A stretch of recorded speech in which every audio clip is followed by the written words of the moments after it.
Welcome to your new Kandi Trail King e500. This tutorial will walk you through assembling your new bike.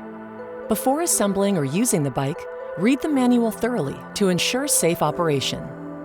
First, install the fender and front wheel. Start by installing the mudguard onto the frame using the flange lock bolts. Next, install the front wheel onto the frame and secure it with the flange bolt, flange locking nut, and front wheel axle sleeve. Next, install the handlebar assembly. Place the handlebar in the handlebar mount. Place the mounting brackets on the mount and attach them with the provided bolts.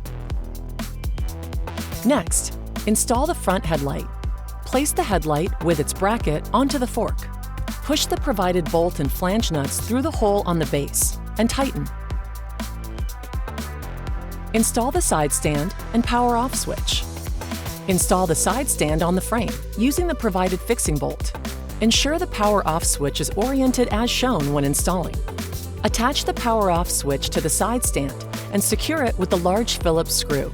Make sure the switch is angled 45 degrees. If the angle is incorrect, the power off function will not be triggered and can cause a safety hazard. Finally, attach the spring between the frame and the kickstand. Congratulations! Your Kandi Trail King is now assembled and ready to use.